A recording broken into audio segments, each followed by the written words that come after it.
Date, time and temperature. Don't know what the date is actually. Date, time and temperature. Friday the 28th of November. It's actually, I don't know what time it is. Date, time and temperature. It's Friday the 28th of November. 2:30 in the afternoon. 9 degrees Celsius, 49 degrees Fahrenheit. That's a bit of a nod to a YouTube guy that I watch called Derek Millen in New England in America. It's one place I've always wanted to go in the US is the New England area, Massachusetts. Most British people can't pronounce that state name. I'm sorry if you're American, but it's Massachusetts or Massachusetts, one of the two. But I'd like to go there, and Derek Millen is a vlogger from the Salem, Boston area who has introduced me to Boston and Salem, and I want to go. It looks amazing, especially in October time. And next year I'm really hoping, if my health stays, I'm hoping that, and I'm able to get some money together, I'd like to go over and visit. And it's purely down to this guy's vlogs from what I've seen. Derek Millen, D2 on YouTube. He starts every video by saying date, time and temperature. I really like him, really good guy. The temperature has plummeted, I tell you, from what it was yesterday. Well, what are we? We're about 5 degrees colder, but I'm feeling it.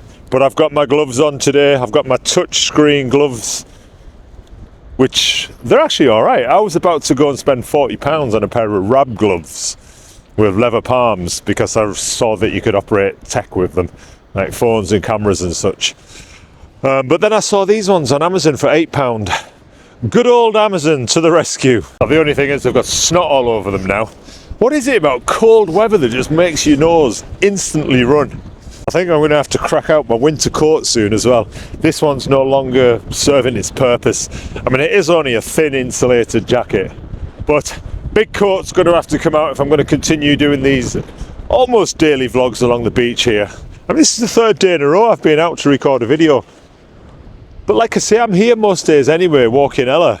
So it's no shakes to get the camera out and to talk to you like this. So how are you doing? How's your day going today? Look out which direction the wind's blowing. I think it's blowing across the beach. So I was thinking by the time I turn around and come back that way, it's going to be fine, but it's not. I'm still going to have the wind. And once again, today's video is brought to you by no coffee. Nobody's sponsored a cup of coffee yet. I'm hopeful. I'm going to keep mentioning it. I have a buy me a coffee link. And that's exactly what it is. I mean, a lot of people use those sort of platforms as a way to encourage, you know, donations to allow people to continue their creative journeys. So if you like someone's particular YouTube channel, you can use like a Patreon or a PayPal, or get your ball, Ella, don't lose the ball. Where's the ball? Or whatever it is. I just happen to use Buy Me a Coffee.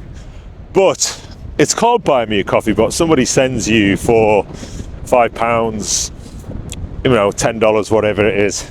But with that donation, I actually do buy a coffee, or I will buy a coffee. That's the aim. And then you could be sponsoring my beach walk, my daily beach walks, with a nice cup of coffee from Costa or Starbucks. I tend to go to Costa here in the UK, if I'm honest. That's where I tend to sit most mornings. I treat it like an office for an hour. I sit and get my MacBook out. I'll prepare, you know, what I want to talk about while I'm on the beach today. I do a little bit of work on some of the other stuff I'm involved in, which I might go into a bit more detail as I get to know you a little bit more. So the coffee, I have one coffee a day. I'm not a coffee nerd, and I certainly don't drink several cups a day. I have one cup of coffee a day, and that's it. That's how I start my day, with that caffeine fix. But what I'd like to do is replace the one cup of coffee from the coffee shop onto the beach here. My other half's going mad with me because she's just treated herself, and us and the household, to one of these brand new one-touch coffee machines. You put the beans in the top, then it's got all the functionality to make you various different coffees. It wasn't cheap, I'll tell you.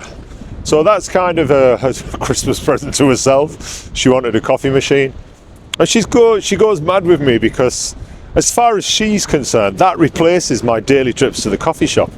If we have a really good quality coffee machine in the kitchen, why do I feel the need to continually go to Costa or Cafe Nero or Starbucks or whatever it is? whichever coffee shop floats my boat on that particular day. Mostly Costa.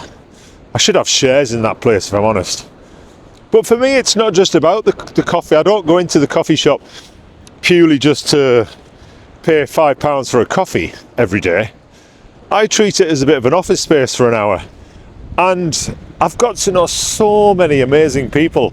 I touched on this in yesterday's video where I talked about speaking to people who are lonely, some of the elderly people who get in there. But it's not just elderly people, it's people from all walks and backgrounds, denominations, faiths, religions, sexes, you know. And it's been amazing. I could write a whole book on my coffee shop interactions. And I've thought about it. I thought about bringing out a non-fiction book called The Coffee Shop. How amazing is that? Yeah, there's some real characters who get in that coffee shop in the morning. There's people like me who treat it like an office, who take their computers, who sit for an hour and a half. There's people who go in there who don't sit with a computer. There's apparently a chap who goes in there at 6:30 every single morning. He's there when the coffee shop opens, and he sits and quietly just consumes 2 cups of coffee. And he doesn't even read a newspaper. He doesn't have a phone. He just sits quietly. That's his time, and he leaves about 8:30 every morning. How amazing is that? This guy just needs that to start his day. And there's other people who go in for various reasons. You see the same faces who go into the shop at the same time. And it's my coffee crew. You know, in the couple of years that I've been frequenting this coffee shop, I've really got to know some of the locals. And I'm probably the biggest local in there. Like I say, I should have shares in my local Costa coffee. Oh, you need to see this. I'm going to show you the wreck of a ship. I know this isn't my history channel. All the history stuff I tend to do, or have done, has been on my other channel. But we've got a little shipwreck here, which I'm going to spin the camera around and show you it. Now, anybody local here who's walked this stretch of Seaton Crew Beach, especially at low tide, because the tide's coming in here, you'll have noticed this curious little pieces of wood sticking out of the beach. Now, this is a shipwreck, obviously, that's been quietly rotting away for over a century, believe it or not. Now, local people here I just call it the wreck. That's what I call it, to be honest. But its real identity is believed to be, I think it's the remains of an early 20th century wooden fishing vessel. Possibly a cobble or a small coaster that ran aground. Was just basically abandoned by the sea. Now, over the decades, storms have just continually buried it, uncovered it, and then buried it again. And what you see here are the ribs of the hull that are just basically blackened by time, salt, and tide, I guess. A ghost of the fishing fleet that once worked along this coastline. How cool is this? History coming alive for you right here on Seaton Crew Beach this late Friday, November afternoon. Every tide reveals this wreck a little bit differently, which is why this wreck here has become a quiet little mystery for anybody who stumbles upon it. Which is a reminder really that history isn't always locked away in museums. Sometimes it's buried right beneath your feet, waiting for the tide to change, to uncover itself so you can see it. Right, we're going to head back now. I've walked to the far side of the beach here. I got the most spectacular sunset yesterday, as you know. Glancing, look at the sky there, it's starting to look a bit ominous. I think there's about a 90% chance of rain, precipitation in the next hour. So I'm going to speed this walk along and get my bones home and warm up a bit, because it is cold. However, with my gloves, I'm feeling the benefit of these gloves. I like filling these videos with little stories. I class myself as a little bit of a storyteller. You know, I'm no expert, but I do like spinning a yarn occasionally.